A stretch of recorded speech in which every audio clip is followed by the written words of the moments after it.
I'm a 23-year-old woman, and I'm half Cherokee, from Georgia.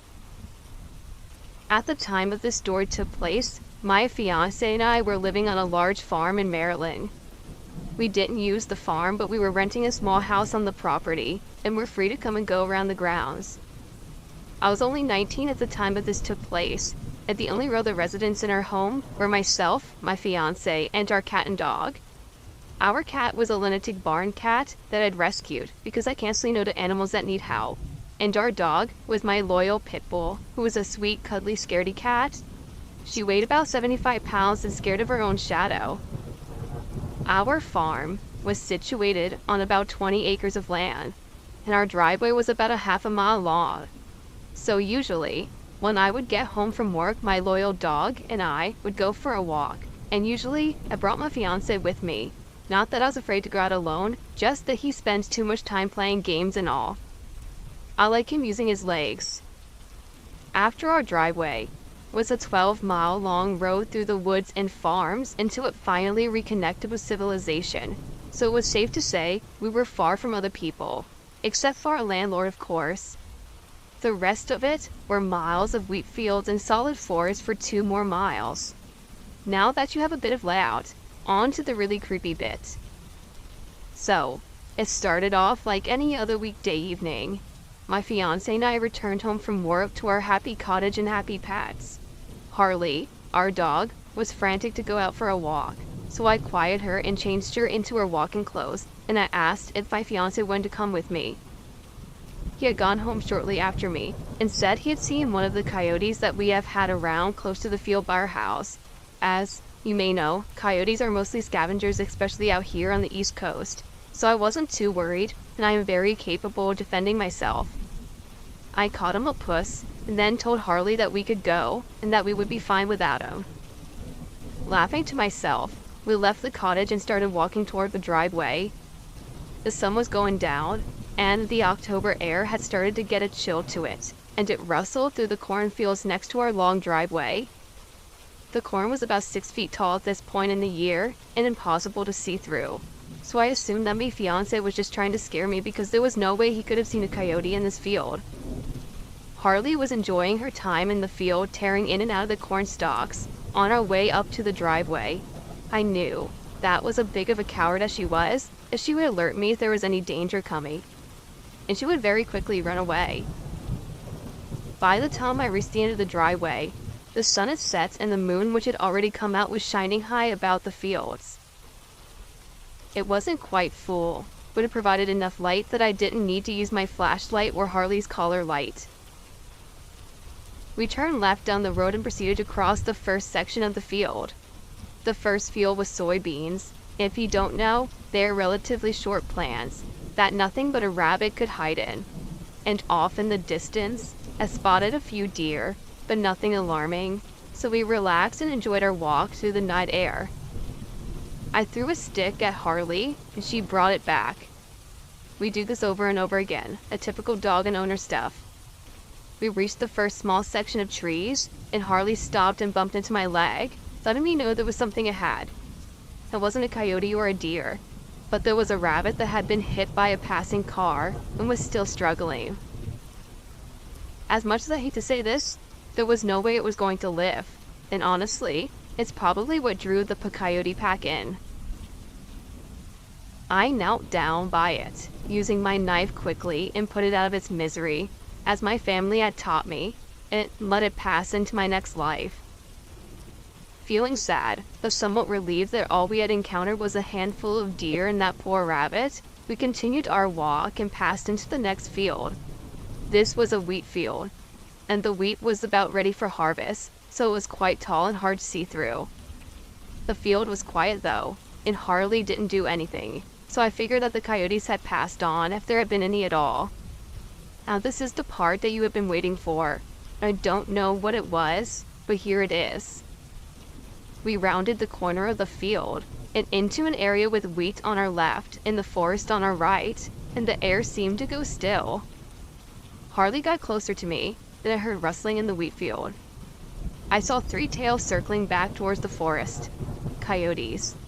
The eastern coyotes are small, but in a pack, they get pretty ballsy. Harley raised her heckles, and I yelled, "Get out of here, go on, fuck off," as loud as I could at the coyotes. They started scattering off into the trees. I decided to turn around and get out of there before they decide to regroup, because I am brave, but I'm not going to walk into a darkened forest with a coyote pack and a cowardly pit bull. We turned to head back, and again I heard a rustling in the wheat. A confused coyote. Maybe. I thought that it must be. But now, Harley was standing stock still staring at the wheat, and I whistled for her to come to me. That high-pitched, ear-piercing, two-finger whistle. That snapped her out of it for a second. When my whistle was returned from the inside of the wheat, all of a sudden, all of the family legend I had heard came flooding back to me, and I expected to see a tall, thin creature emerge, but nothing did. I didn't smell rotting meat nor feel a sense of dread. Instead, I was transfixed with fear and curiosity. I whistled again. The whistle was returned again. Very human sounding, but at the same time, not. Against my better judgment, I said, "Hello?" My own voice replied, "Hello?" My hand on my knife, I said, "Show yourself." Silence. No bugs, no coyotes, no Harley noises. Just my own breath. Slowly, the rustling started again, and I turned on my flashlight. I shined it on the wheat field, and what I saw confuses me to this day. Animal eyes, that green-yellow reflection of light, was cast back at me, but what it was connected to didn't make sense. There was a girl, no more than 14 or 16, crouched in the wheat. She wore what I think must have been some kind of deer skin or fur, and she was naked otherwise. She was very thin and looked as though her skin had never seen sunlight. Her hair was long and tangled with wheaten leaves. Under any circumstances, I would have said she was beautiful, but at that moment, she was terrifying.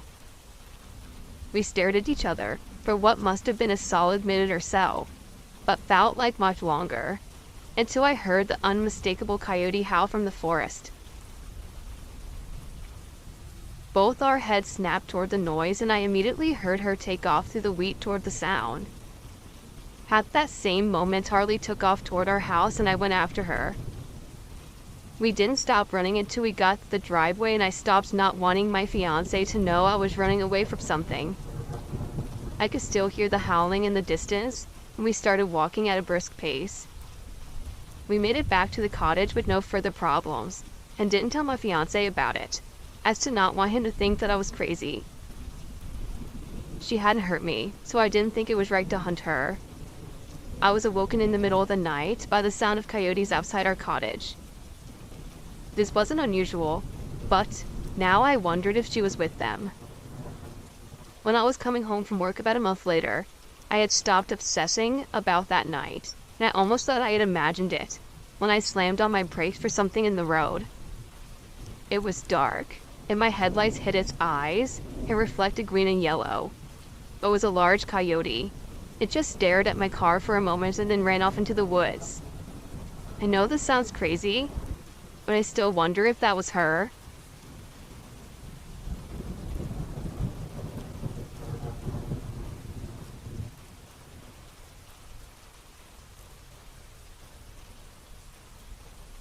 A few months back, I was on a routine third shift.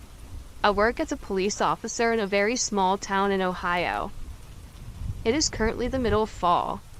I'm not going to say where. People can find it pretty easily. Anyway, I was on night patrol, driving in my patrol car. Most nights, we are required to get out of our cruisers to check areas our cruisers can't fit. There's a super long, almost 2-mile bike path we are supposed to walk down. Well, one night as usual, I got out and walked the path. Usually, we do this to make sure no one is hurt or overdosed. My flashlight was dimmed during the walk, since I forgot to put it on the charger earlier that day. About 1 mile into the walk, I started to feel very strange. Not a typical gut feeling. A feeling that you know something is wrong or something is about to go wrong. I began to hear leaves crunching, turning in every direction the leaves would break. My light is so dim it is hard to see much of anything.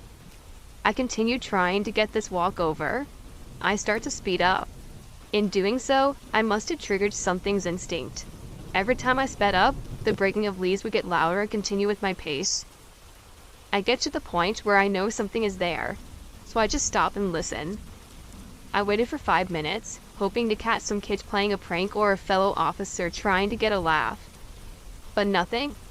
The sounds have stopped.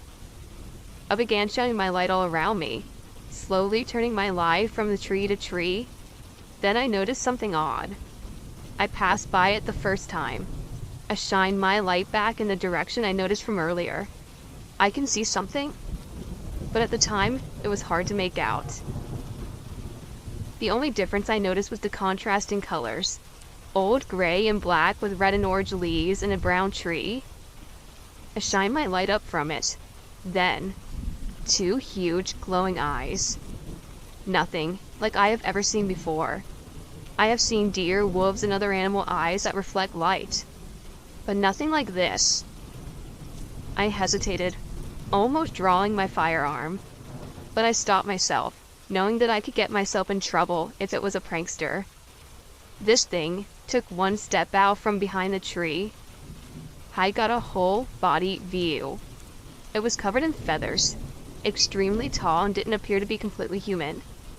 I noticed it had hands like a human, but it having feathers that looked almost forced into the skin. I start to back up. Thankfully, it never moved more than when it did earlier. I was frozen in fear, too scared to move, but I snapped out of it when dispatch radioed. Police 1, check up. The sound of the radio snapped me out of my trance. I started walking backwards, very quickly, not taking my eyes off this thing one time. It felt like forever, but I finally got back out of those woods. My cruiser was in the clearing. I bolted as fast as I could to it, not looking back until I got back in. I looked into the wood line from where I came in. Then I could see this thing's whole body, head shaped like a demonic owl. Head laying tilt, just staring, with its huge eyes. Its body, covered in some parts by feather, other by skin that appeared to be falling off, like it was rotting. Then a terrible odor came through. So powerful, it is engraved into my memory. I unlocked my cruiser, crawled in and locked my doors. I attempted to shine my spotlight and brights at it, but it ran back into the woods, letting out a scream that was like no other. I could feel the creatures below, rattle my insides, leaving me almost sick to my stomach. After it ran, I drove back up to my station, sitting inside to recap what had just happened. I asked my fellow officers about it sometime later, but got very odd responses. I was being told to never look where the noises came from. It would be better if I just ignored them altogether. I was confused at this point, wondering if they had seen it themselves, for I was never given a definitive answer, just told to keep my light charged and my eyes forward.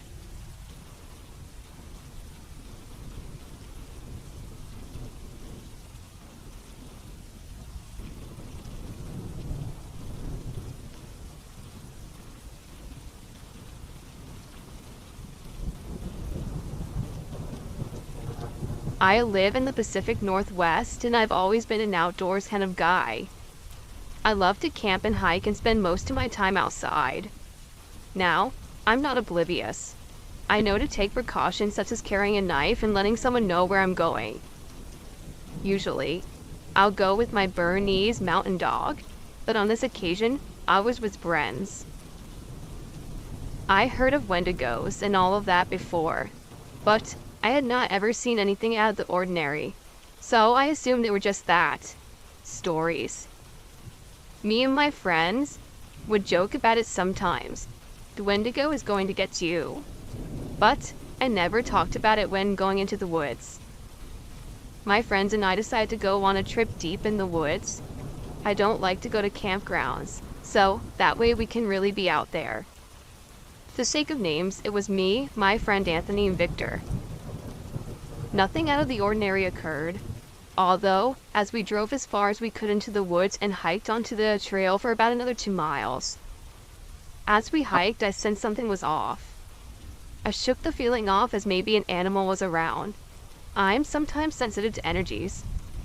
As we settled at our campground, Victor and I were taking pictures of the scenery, and Anthony, of course, was helping himself to his 12-pack of beer. I know alcoholic or nah. Anyways, as the night carried on, Anthony began ranting about some girl who broke his heart and getting all into his feelings, and I tried to change the subject by telling some scary camping stories. In the middle of a story, we heard some branches crack nearby, and I got silent. I do this to see if it's an animal like a bear. Victor then said, maybe we should try to make some noises to scare it off. And Anthony, 6 beards in, begins loudly saying, bro, it's probably the wendigo. Hey wendigo, come get me drink bitch. I reply, Anthony, are you one of those guys that just does stupid shit like this? Calm down, dude, we're probably on native land at this point. The national forest we were on was a borderline of a reservation. Anthony said that he was gonna fuck shit up if he saw it, and talking nonsense like that. Fast forward, me and Anthony are just by the fire, while Victor was in the tent getting ready to go to sleep. As me and Anthony talk about his ex-girlfriend problems, he tells me he has to take a piss. So I go with him to make sure he doesn't fall or something. He had too many shots to even walk right. And as I'm waiting for him to finish, I hear Victor's voice, but it sounded different. Anthony, help me. It repeats this 2 more times, exact same tone as if it was robotic. At this moment, I knew it was either Victor or something else. Again, I am aware of native folklore, and I know not to risk answering to whoever was calling us. I tell Anthony, did you hear that? Anthony asked me what? Nothing. I don't know. I wait a few more seconds, and nothing happens. Now, I took this as me being paranoid. I did smoke a little bit of weed, so maybe I was just psyching myself out. When we got back, Victor was outside by the fire telling us he can't sleep. Now keep in mind, we are in a field of grass by the tree line. I thought it was a cool spot to see the stars at night. As we talked, I saw something in the corner of my eye. A deer. I remember seeing one before finding the clearing and thought maybe it was the same one as before. Guess we had a friend following us. Well, I soon found out it was no friend. My friends saw me looking at the deer doing his thing in the field eating grass. Me looking back at my friends, guess we have a visitor. Victor said, a wendigo, laughing. And of course Anthony says, I swear if that's one I'm killing us. He starts screaming at it again. Anthony, leave the freaking deer alone. At this point, we aren't paying attention to the deer and are just talking face to face by the fire, and I glance back and the deer was gone. Like, not gone from the spot, but vanished. At the time, I didn't think much of it. But then, Anthony gets up and shouts, wendigo. And as soon as he says it, I see the deer peeking behind a tree. As I make eye contact with it, it opens its mouth and speaks. It said, in the most inhuman, distorted voice I'd ever heard, Abby, how me? I froze. I couldn't believe what I had just seen. My friends noticed this and turned around to face the deer, which was standing on 2 legs and about 8 feet tall. Its mouth opened more, revealing sharp teeth, and it screams in this maniacal laughter. We took off into the woods, not even caring about our campsite.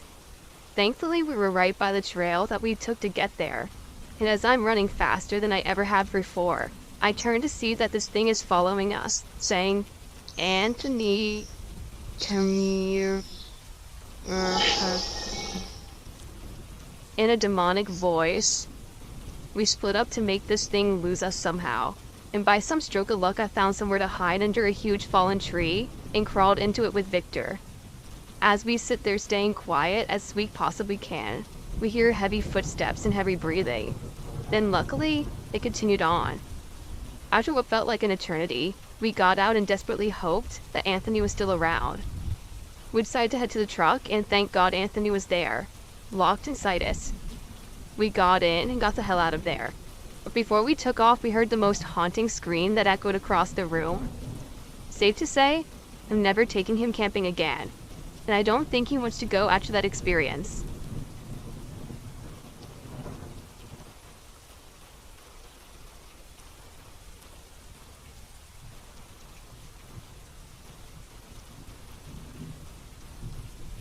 Never in my life could I predict something like this would ever happen to me. You're probably wondering if I experienced a traumatic event such as a mugging, home invasion, car accident, or probably that I received shocking news from my doctor that I have some sort of cancer. Honestly, I would have preferred any of those events compared to the horror that I recently faced. Before I go any further, understand that I'm not crazy, nor am I under the influence of any mind-altering drugs. No one around me believed anything that happened, nor what I saw that night. So my words are all I have as I give my recollection within this story. Cindy was an extraordinary girl, beautiful as a rose, and always kind-hearted since the day she moved in next door. We met when we were both kids, and she would often come visit me to play and hang out, or vice versa. Both my parents and hers will become close.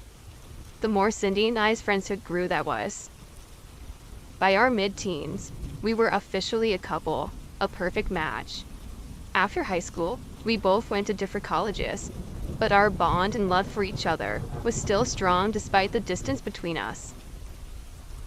Now, in our 20s, I was offered the job that I've been desperately yearning for in Los Angeles. Since we lived in New Mexico, I obviously had to relocate. Although I had my own place, Cindy was still living with her parents at the time while working at a daycare. The last thing I wanted to do was disrupt her future career plans, but I loved her way too much to be away from her. So I asked her to come with me. Despite this being the first time she'd be away from her home and her parents, she willingly agreed. I decided to first take a trip out to California to meet my new boss and, more importantly, find a new apartment within the city closer to work before I officially moved there. Both Cindy and I chose to make a vacation out of it and a road trip out west. We left early that morning, hoping to reach our destination within a couple of days. Everything had a joyous feel about it. We were both excited and overall happy about starting our new lives. The morning had soon turned to evening. As we crossed the state line into Arizona and made our way through the more deserted and rural areas. It was nearing the end of the day as dusk finally set in. We were the only people, or so it seemed, driving down the highway with the vast desert and darkness surrounding us. I could only see as far as my headlights would allow, when suddenly, a huge dog stepped onto the road. I swerved the car just in time to avoid hitting the animal before stopping. With the abrupt stop, I accidentally sprained my wrist against the steering wheel. However, that wasn't the odd thing about it. The dog, which caused us to steer off the road, calmly made its way in front of the car once more. Its eyes glared in the headlights as it stared undisturbed at us. Both Cindy and I were lost for words as we could do nothing but stare back in utter surprise. This encounter lasted less than a minute before the dog bared its teeth in a low grumble, before turning its back to us and darting off into the darkness. Needless to say, this was beyond the doubt the weirdest thing that I had experienced thus far. Rather than dwelling on the incident, I glanced over at Cindy to tell her that she'd have to drive the rest of the way as my wrist was aching from the sprain. We pulled into a gas station off the lonely highway to get some supplies and bandages to tie my wrist. Cindy went into the rest stop while I pumped the gas. As I was waiting for Cindy to fill the tank, out of nowhere, I heard the faintest grumbling sound. I peered round but saw nothing but the dark that engulfed the desert. Appeared into the rest stop to see Cindy now making a purchase from the attendant when the grumble started again. I quickly turned around, and out in the distance, not 50 feet away, I spotted the very same large dog. However, it took off not 2 seconds after it somehow realized I saw it. This was indeed freaky, considering we were at least 2 to 3 miles from any point in the highway in which this incident occurred. In no way could a dog cover that distance in such a short amount of time. I tried to convince myself that what I saw was just a mere coincidence, but eerie nonetheless. I ushered Cindy to hurry up, without raising concern, as I didn't want to freak her out.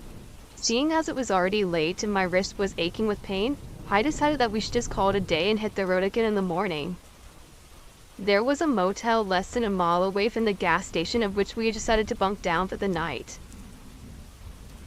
With there being a few occupancies, we were able to get a reasonable sized room as I helped Cindy unload our luggage from the car, all the while still not mentioning the strange occurrence.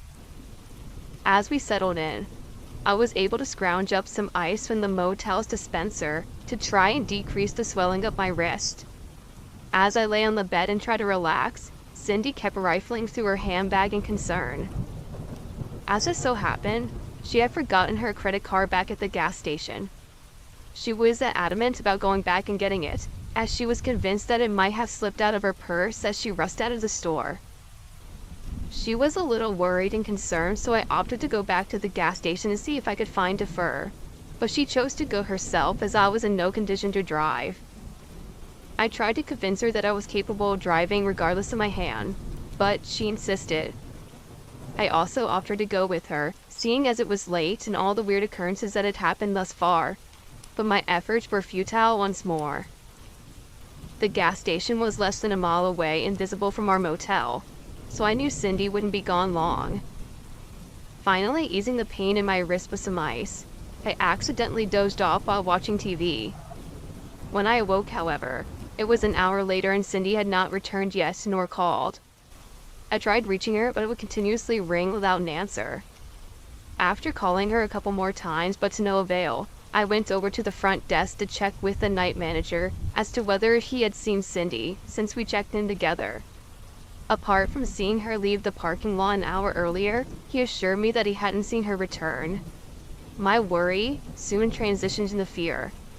Although the manager offered to call the police, I told him that I'd check the gas station to see if I could find her there before we alert the authorities. Cell phone usage is not permitted around the vicinity of gas pumps, so there was a possible reason she wasn't answering. I chose to walk over to the station, since it was under a mile, which would approximately take me 15 to 20 minutes if I hurried.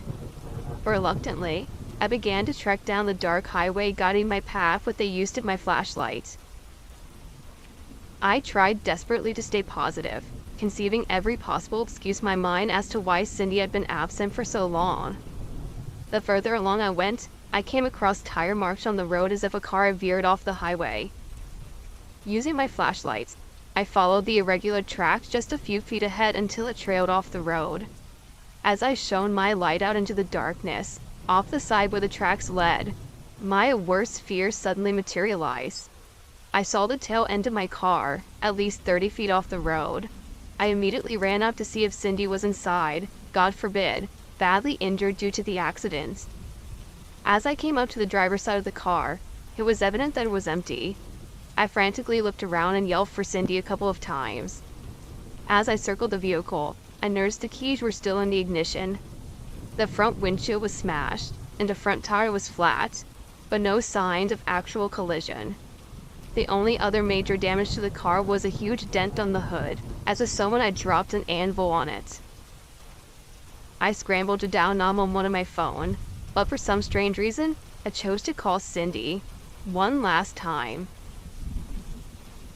As her phone kept ringing, I constantly was on the lookout for any cars passing by. I tried calling again, but as I was frantically looking around, a faint light caught my attention at least 20 feet from the car. I hastily approached the object on the desert floor, and as the light in question came into recognition, I realized it was Cindy's phone which I had been calling. I dropped to my knees and picked it up, thinking the worst as my eyes swelled up with tears. My brief moment of grief, I heard someone call my name further out in the distance. I stood back up and tried to listen closely as, this time, I heard my name called again. The voice became clear as whoever was saying it was becoming closer. Focusing my eyes, I could see a figure in the distance closing in. I called out to it, but when the reply came, I realized it was Cindy's voice. I bolted toward her, feeling a sigh of relief. I pointed my flashlight at the figure and began to slow my pace, noticing Cindy walking toward me in a weird way. One of her legs was dragging as she propelled herself with the other, whilst one of her arms was waving at me in a kind of strange manner. At first, I thought she was hurt from the accident, but the closer I got, the more fearful I became. Something didn't seem right about her, as I stopped in my tracks and watched as she extended her arm toward me and began tilting her head from side to side. Well, whatever this thing only feet away from me was, it sure as hell wasn't my girlfriend. The being that appeared as Cindy kept calling my name as it moved in closer and closer.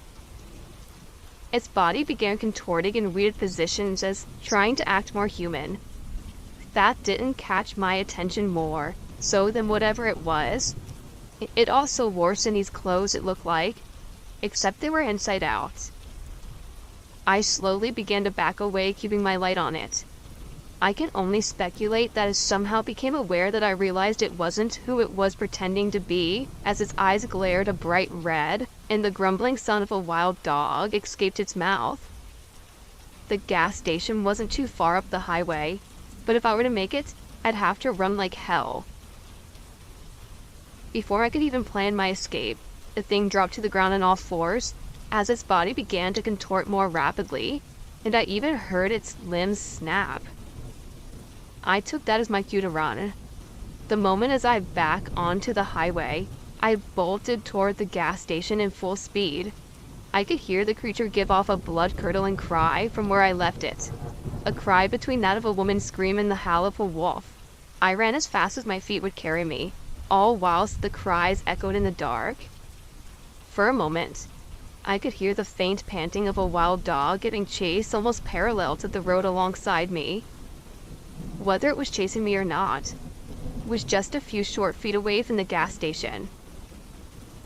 There were no cars at any of the pumps as I hurried into the gas station store so frantically that I tripped onto the floor the moment I burst through the doors.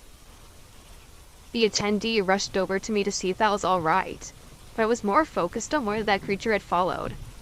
It glared at the outside and its surroundings as I stood to my feet drenched in sweat and breathing heavily.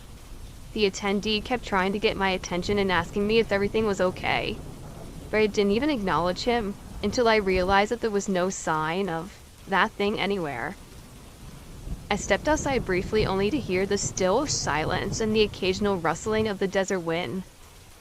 Finally, directing my attention to the gas station attendee, I mutely asked him as to whether he had seen my girlfriend return. I tried explaining that she was missing as well as being chased by some weird creature on my way here. He asked her name, but when I told him, he froze for a moment, then reached behind the counter drawer, poured out Cindy's credit card. The same card she was supposed to return for after he handed it to me. The realization that something horrible had happened to my girlfriend settled in. I ushered him to call the police, whom arrived at the gas station about 15 minutes later. I recounted everything that happened to the police except for my encounter with whatever that creature was. How could I possibly explain what I saw and not be thought of as a mental case? I was shaken to my core, but had to remain sane for the sake of finding the real Cindy. I led the police to the site of the car wreck in the motel where the rest of Cindy's belongings were. The cops launched a full search and investigation of the sudden disappearance, while I was taken in for questioning that very night as being labeled the only suspect. Video surveillance at both locations revealed the time when Cindy left the motel, but never arrived at the gas station. Since I refused to recount my encounter with the fake Cindy, all fingers pointed towards me as the primary suspect, though I was ultimately released from the precinct, due to lack of compelling evidence that implicated me with her disappearance. I still felt like the guilty one though. Had I stopped her from leaving the motel room that night, Cindy would still be here. After some time, the search officially concluded, and Cindy's name was added to the state's list of missing persons. Her parents still cling to the hope that their daughter is missing rather than dead, even months after the incident.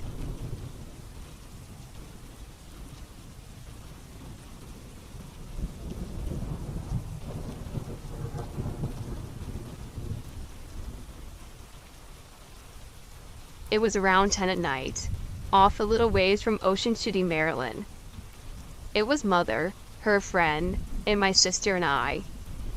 We were driving home from our vacation, and I asked if we could take the back roads. I always loved seeing the woods at night, and it was the scenic route. We were driving down, and although I was one who asked for the trees, I was ironically on my phone texting and listening to music. We eventually came to a stretch of road that I didn't pay much attention to. It was boring, but I occasionally looked up every now and then as I did the entire ride. It was a straight path forward with nothing but street lights, so we were driving and driving. As we crossed under the lights, it was almost relaxing. I went into a half-sleep trance. Then I suddenly woke up, and everything was fine. More lights as we drove by. No one was talking. My mom's boyfriend wasn't asleep, but there were no muffled conversations. Everything seemed calm. But I had this sudden awareness we were in the middle of the woods. It was dark and around 11:30 or 12. Without streetlights, you couldn't see anything but the stars. I immediately felt very paranoid. I turned my phone on and listened to the music. Then we entered back to another stretch of light and drove on, and I started to feel a little bit better. This part is strange, because it was as if something told me to go to my phone, as if there was a notification. I checked and there was nothing there, and then I noticed something in my obscured vision. There were about 4 lights up ahead that were turned off, in an area where the road kind of turns.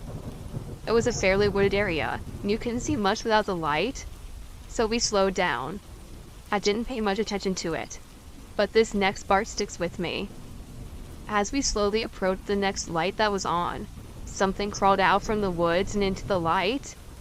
I looked up and thought it was a deer at first, but it kept moving out. It was limping, but when it fully emerged, what I saw was truly bone-chilling. A naked, ash-white skinny man crawled out on all fours. It stopped, and as I saw it, it turned its head at us. Its eyes were deep charcoal black. We sped up fast and started driving. It wasn't human. As we drove past it, it jumped over our car weightlessly, defying physics. My mom's Mercedes had 2 sunroofs, and although it was a blur, I got a close look at it. As it passed over the car, it landed behind us and faded into the back. The scary part was, when it jumped over our car, our sunroof was open.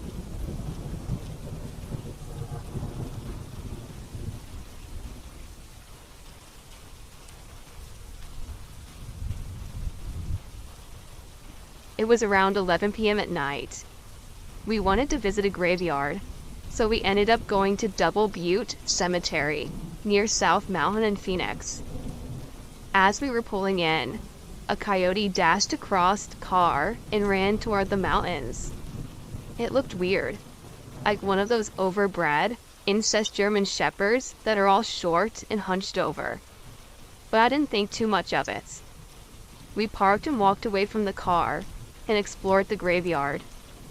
There were no sign of people or coyotes, but whenever we walked near a bush or a tree, we heard rustling.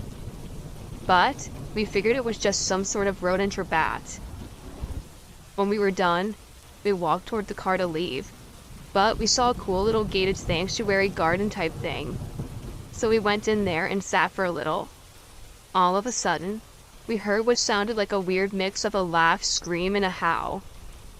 I was confused to what this humanist scream was at first, so my mind immediately translated it to multiple coyotes, a pack. We were about to leave, and then we saw 4 sets of glowing eyes crouching and coming toward us. Fast. I still figured an angry coyote pack, so we ran to the car. After being safe in the car, we got a little more ballsy and tried to find them. They were nowhere to be seen. I saw 3, maybe 4 shadows of human figures on the other side of the graveyard from the car. I thought to myself, wow, there are people here this late?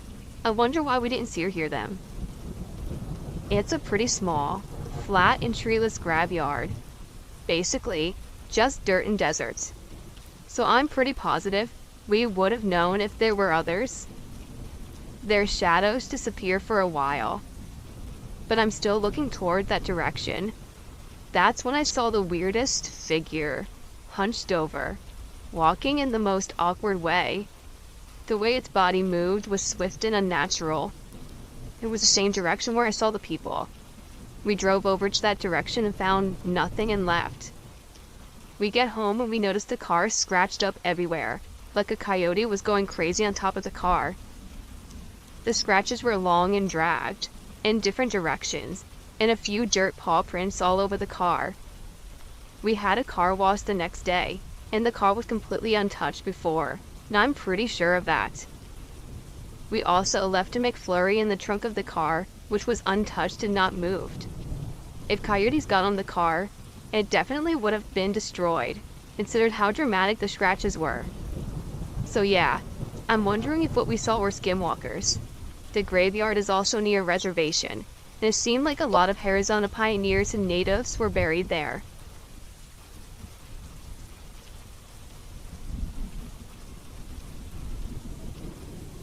I uploaded a story in January and sent it to you, about a possible wendigo lurking around my house.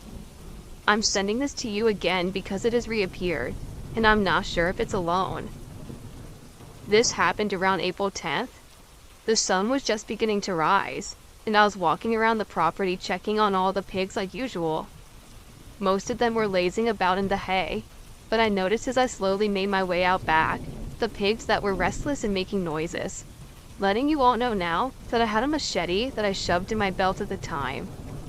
That was because of an increasing issue with coyotes, as well as the paranoia from my encounter a few months prior. Wondering what the problem was, I crept as quietly as I could out back, my hand hovering over the machete's handle as I did so. Peering over the crest of the hill, I'm greeted with nothing but agitated pigs pacing in their pans.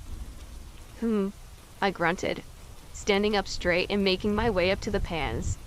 "What's wrong, Latte?" I asked one of the pigs, scratching her head for comfort. She kept turning her head to look at the woods, making loud squeaks and whines in the process. Looking at some of the younger pigs, I noticed that they were doing the same thing. Despite feeling nervous, it was my job to see what was bothering them. So, swallowing hard, I make my way to the tree line, peering into the woods. As I'm looking around, I hear a branch break off to my right, my head whipping around to face the sound. Practically crawling up a steep, muddy ledge was what looked like the creature from before, except its pale skin was stained with what looked like blood, and it looked like it had been in a fight. One of its antlers were snapped in half, and patches of its fur and skin were hanging off of it. I must have made some sort of sound, because its head turned to face me, its gazes locked into mine. The only few seconds that I got to stare at this thing felt like an eternity, before it screamed at me and scuttled up the ledge as fast as it could, disappearing over the top. As soon as I couldn't see it, I hightailed it back to the house, slamming the door shut and locking it. If it was the same creature as before, I want to know what could have done that to it, but at the same time, I don't. Frankly, it terrifies me to think that there might be something else out there. Something with enough strength and guts to attack something like that. Just hoping I'm overreacting and it was hit by a vehicle or not attacked by something else.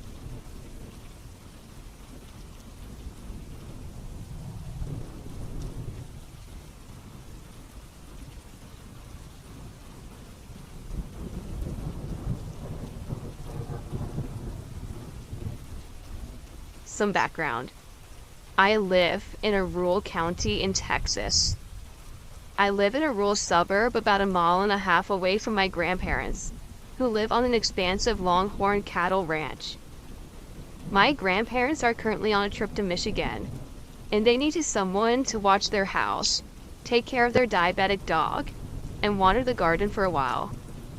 I love being alone and in the country, and I wouldn't be that far from my mom and stepdad, so I agreed to do it for them. The first 2 days were fine. It was on the third day that this began. It was about 8:30 at night. I had just made myself dinner, a Lunchable, and was ready to sit down in the living room and watch TV for a couple of hours until I went to bed.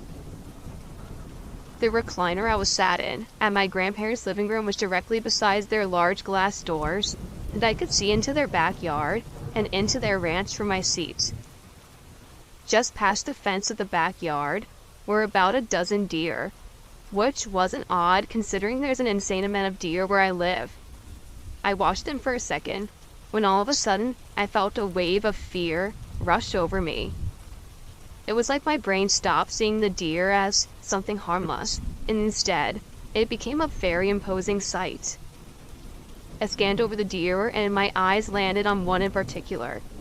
I noticed it, because even though it was a doe, it was a good bit taller than the others. It seemed to be oddly bulky and slightly misshapen.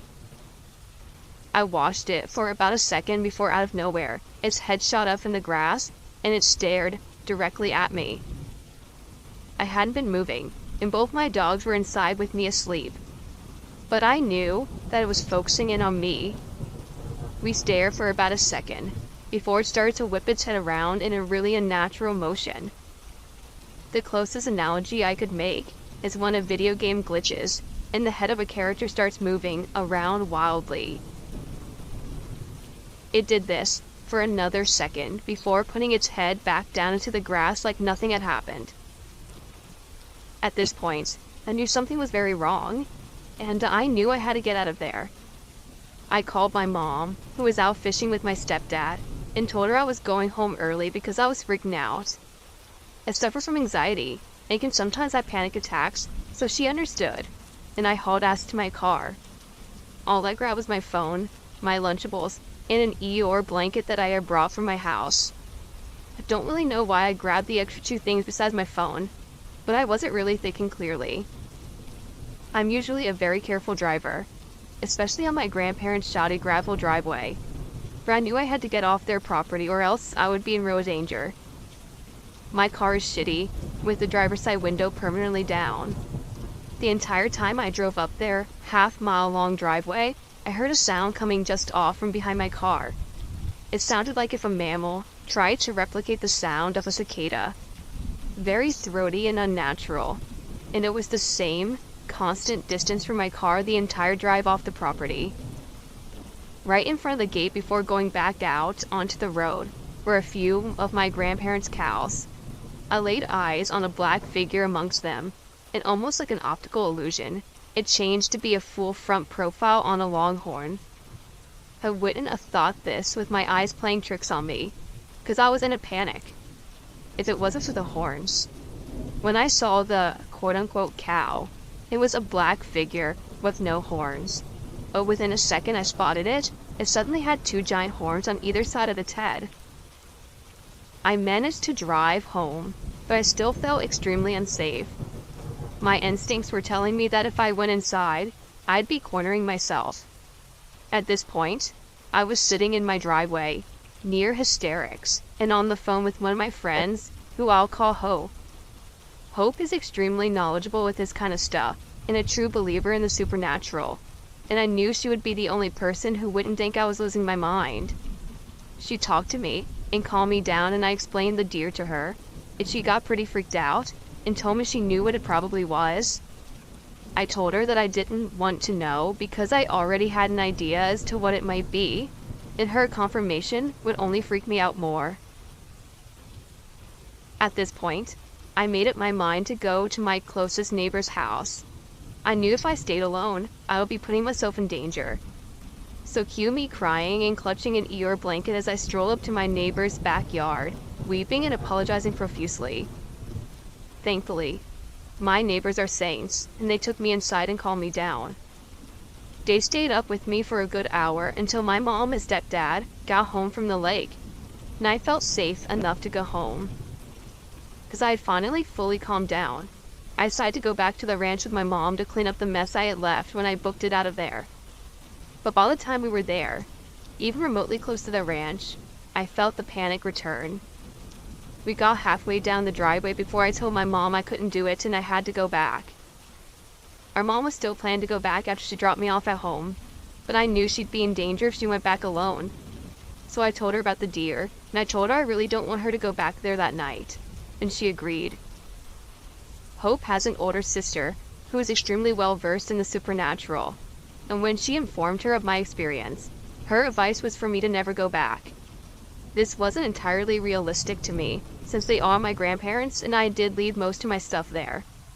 But I tried to take forewarning as seriously as possible, and decided to greatly limit my time there, and not to go back alone until my grandparents returned.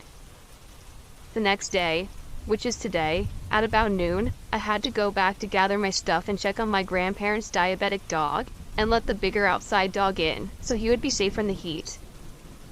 The feeling of the place was still tense and strange, but not terrifying.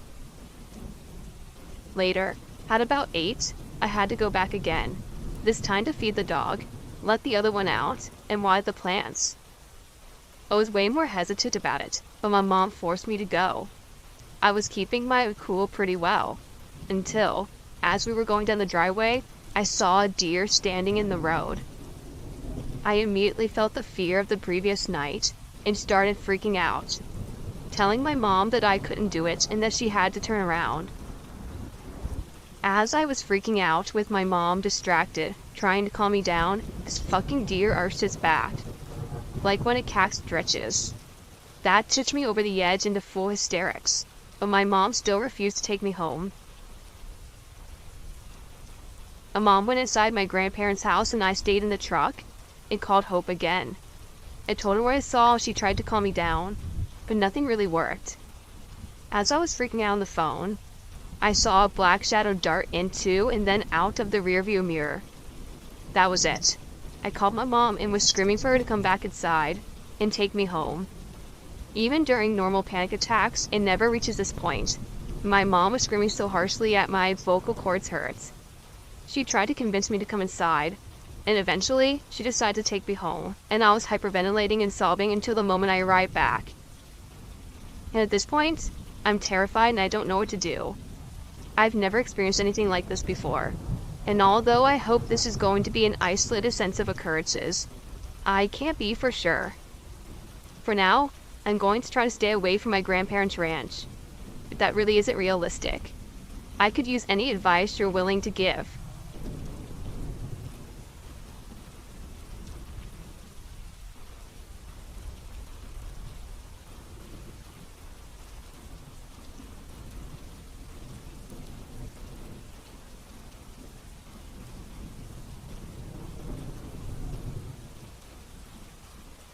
My name is Carlos. I am now currently 14 years old.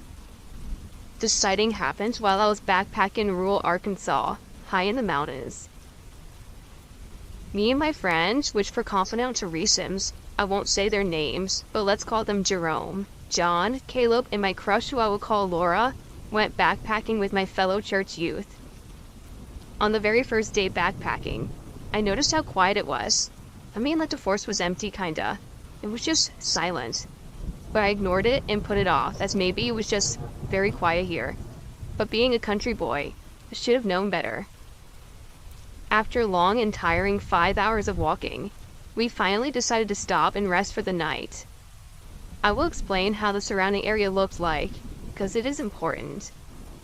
We were separated into 2 groups, guys and girls. Us guys, we slept in a clearing near a massive hill, while the girls slept under a ridge of a cliff, and on the right of both camps was a river. Also in between the camps was a ravine. Us guys, being young and stupid, decided to explore before it was too dark. We ended up finding this cave around 30 feet away from our camp. After exploring the cave, which was empty, we decided to go eat dinner. For some reason, we didn't make a fire. After eating, our counselor told us that we needed to have a buddy system when we used the bathrooms because it was hunting season. After the meeting, we went to bed. That night, I woke up with a strong urge to pee. Being the good friend I am, I didn't wake up any of my sleeping friends as I climbed up that massive hill to pee behind a tree or near the top. Now, I know that was dumb, but hey, you'd rather go pee in a ravine. Now, which sounds better? As I was going up, I heard a branch break, but I brushed it off as some kind of nocturnal animal. During mid-pee, I heard a low growl. It was like a guttural growl. I was in mid-pee, I couldn't stop. As soon as I finished peeing, I raced down the hill and made the mistake of turning around. I saw a massive, easily 6 foot tall, very pale humanoid looking creature with huge black eyes which were fixated on me. I immediately ran to my tent and passed out from fright. The next morning as we were leaving, I saw in that cave a pale looking face peering out at me. My friends didn't believe me, but one of my friends came up to me and told me that he saw it, because he takes medication for his depression and he thought he was hallucinating.